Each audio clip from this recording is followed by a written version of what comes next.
gootota keenya haga har'aatti warra jiran. Dhiyeenya kana ustaaz keenya gurbaa wareegame jaala qabsoo sabaa nama jabaa wareegama isaa dhageenyerra baay'ee gaddaa turre akka itti gadi baanee haasofnus gamarrirraa haasofnus walii wallaalle saniifuu wanni guddaan garuu jaallansaa warra dirreerra jiranirraa akka jirtu dhugaa jirtu miidiyaa gubbaatti isaan haasa'anii jiranii ka warra miidiyaarra haasa'uu caalaa warra dirreetti isa hooggananii isaa wajjin turanirraa waa takka dhagayetan xiqqoo sabrii godhadhe saniif wareegamtoota keenya hundi isaanii Oromiyaadhaaf jedhaniiti kan wareegamanii biyya abbaa isaaniif jedhanii roorroo itti ba'aniiti wareegama qaqqaalii sana baasa waan ta'eef biliis haga dandeessan qabsoo hayyuu kana wareegama qaalii goota kana akka hoogganni isaa jedhetti haga sa'a 9 qabrii isaa iyyuu akka diinni hin arginee fi haga sa'a 9 lollee jedhe saniif jaala sanallee baay'ee guddaa galatoomii jechuun barbaada. Saniif please nuti eenyu caalaa iyyuu social media olola social media kana caalaa ka amannu ka fudhannu jaallan qabsoo sanarratti jaala keenyaa wajjin ustaaza kanaa wajjin dirreetti bobba'an irraati waan jiru qofaadha kan fudhannu. Maaliif jaala kanarratti eenyuyyuu ka hidhatee jiru deebii kennuufi waan danda'uuf abbaan feete deemtee wareegama kamiin iyyuu irratti baasuu hin dandeessu jechuudha. Namni kun nama goota jechuudha. Saniif jaallansaa isaa wajjin bilisummaa Oromootiif hidhatanii lolan olola kamiif iyyuu kaayyoo isaanii malee kallatti bitaaf mirga warran sossooneedha. Wanni beekuu qabdan hidhattoonni bilisummaadhaaf bahan waraanni bilisummaa Oromoodha. Yoon hedduu hin beeku ta'e hagan beekutti hagan naamusa dhaaba sanaa beekutti hagan adeemsa waan sanaa beekutti abbaa feeteef kaayyoorraa eenyu abbaa fedhe hooggana olii maan taane kaayyoo sana hin sharafan. Warra kaayyoo sanaaf wareegu jira. Warra kaayyoo sanaaf lubbuu dhabe jira. Saniifuu warra yeroodhaa yerootti hirbuu haareffatanii isaanii wajjin dirree irratti wajjin bobba'an irraati waan isaan jedhan dhageenyee amannee fudhanna malee abbaan fedhe sooshaal miidiyaa kana irratti garee ijaarratee takka waan lola diinni itti adeemuun sinti hima. Nuti hiddaa dhiigaa hiddaa lafeedha. Wanni Oromoo fi Oromoo gidduutti yeroo hedduudhaaf hayyoonni Oromoo deemanii haasa'anii achiin qabanii asiin qabanii Baalee fi Wallagga gidduutti Arsii fi Shawaa gidduutti Harargee fi Wallagga gidduutti Kamisee fi Karrayyuu gidduutti yookiin Boorana gidduutti hidda dhalootummaatu nuti wajjin walitti jira. Hidda dhalootummaa kuni hayyuun fedhe beekumsa kamiin iyyuu haa deemu hin argu. Hidda dhalootummaa kana harkisanii kutuudhaaf waan hin shirriin godhamiin hin jiru kaleessas godhamaa ture boris itti fufaa deema qabsoo kana keessatti. Kan akkasitti quba qabaadha. Saniif hidda dhalootummaatu wallee reefuu dhageessanii hidda dhalootummaatu walitti nu jira jechuudha.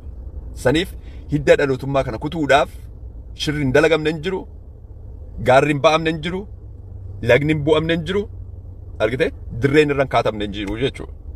Saniif olola akkasiitiin hawaasni keenya burjaaja'uu dhiisee qabsoosa kallattiitti amane sanaan xiyyeeffatee irratti bobba'utu irra jira. Sanaaf waraana bilisummaa Oromoo warra qabsoo kanarratti wareegamanii fi akkasumas jaallan waraana kana gargaartu jedhanii qe'ee isaaniitti manni irratti gubatee maatiin manca'ee uummanni keenya bahaadiyaan kaabaa kibbaan amma wareegama jajjabduu qe'ee isaa irratti ijoollee waa takka hin beekne wareegamaa jiran dhumaa jiran kanaaf yaadannoo sammuudhaa gochuun fedhaan akka kootti isin hin beeku. Sanaaf warri fedha qabdan warri sabboonummaan isinitti dhaga'amtu warri dhuguma Oromummaan isinitti dhaga'amtu please xiqqoosee la harkuma keessan lafatti jirtanitti waa biraa miti harkuma keessan kana as gubbaa kaayataa onnee keessan yaadannoo artistoota irraa jalqabee guddaa beekaa hayyoota Oromoo hedduu dhabneerra. Sanaaf isaan kun ekraan isaanii boolla keessatti haa boqotu. Hin iraarsinaa please wareegama isaanii daandii isaan irratti wareegaman galmaan ga'uuf yeroo hundumaa yaadaaf qalbiin keenya wajjin ta'uu qaba. Ani isa kanatu naa gala. Saniif jaallan qabsoo bilisummaa Oromootiif wareegamtan xiqqaadhaa haga guddaatti haga qabsoon kun eegalee sana duras wareegama warri baasaa turtan afaan keenyaaf aadaa keenyaaf Rabbi jannataan isin haa qananiisu yeroo hundumaa daandii keessan irra bobbaana. Diinni keessan dachaan haa gubattu. Injifannoon kan ilmaan Oromoo haa ta'u isin jaallanna yoomiyyuu daandii keessan gubbaa xurree isin nuusaattan irra deemna kaayyoo keenya hin sharafu. Galatoma dhiifama Pastor Karrayyoo. So sanaafi sanan jechuu barbaada. Kana keessatti galaama maali? Shirri diinni qopheessaa jiru kallattii adda addaatiin ilaalla. Kallattii adda addaatiin ilaalla. Kallattii sana keessatti amma maaltu deemaa jira yoo jettanii meesseejii hangaa isaan qabatee dhufee fi labsii amma dirree lolli irratti bobba'aa jirtu irratti Oromiyaa irratti deemaa jiru. Guutummaa Oromiyaadhaa naannoo lolli irratti deemaa jiru kana akka federaalli to'atu naannoo Oromiyaadhaa bittinneessuudhaaf kan amma hangaa isaa xiyyeeffatanii deemaa jiranii naannoo Oromiyaan naannoo taatee jirtu sana mishinii amma dura biyya waan jedhamu godinaalee argite Oromiyaa isa jiru caccabsanii balleessanii akka zamana dargiitti deebisan irratti xiyyeeffatanii hojjechaa jiru. Sanaaf haasaa hangaa isaa duubatti kana argina jechuudha. Kana argina sanaafuu hin goomina. Haasaa hangaa isaa dugda duuba shira gurguddaatu deemaa jira.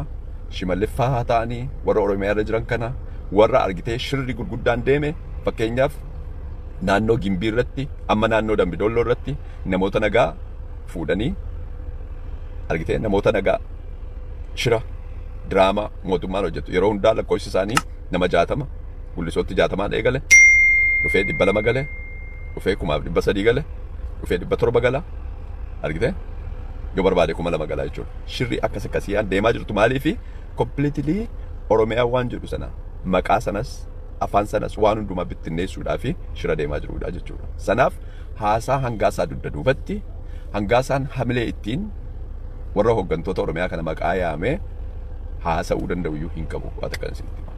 Saniif shira hangaasaa dugda duubatti deemtu achi deebi'aati ilaalaa. Maaltu deemaa jira? Garamitti deemaa jirra? Oromiyaa waan jedhamtu maaliif bittinneessuun barbaadame? Maayinni kaayyoo Abiyyi harkaa qaban maali? Sana please achi deebi'aati achi fageessaa ilaalaa. Sanaaf anaaf kanatu naa galeen isa kana nu badde sanaaf siba kananii odeeffannoo isinii kennuu barbaade. Gadi fageenyaan immoo hajabaannu gama hundumaatti keessumaa biyya alaa kanatti sochii deeggarsa waraana keenyaaf waraana bilisummaa Oromoodhaaf godhamuu qabu xiyyeeffadhaatii jabaadhaa itti fufaa. Qabsoo kana uummata Oromoo miiliyoona 40 miiliyoona 60 yookiin 50 miti kan galmaan ga'u warra kaayyoo dhugaa qabate kaayyoo dhugaa irratti ciche warra ganamaa galgala itti beela'e guyyaa takka lama ala bule isaan yoomiyyuu taanaan waraana kanatti karaa hin jabaatanii deeggaruudhaaf duubatti hin deebi'anii yeroo hundumaa wajji jiranii jechuudha.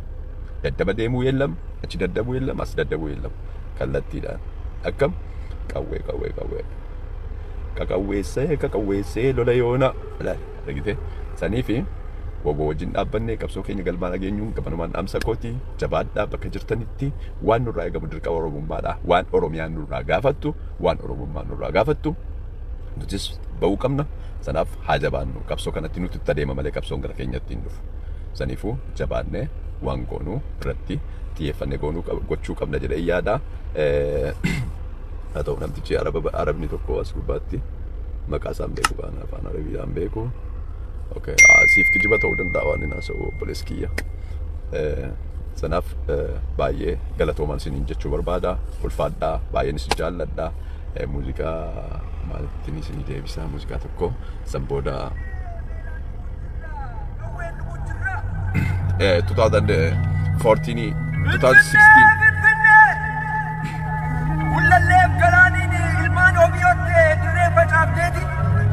Yeah. Ormaa bilchoolaadhaa nuuf qooda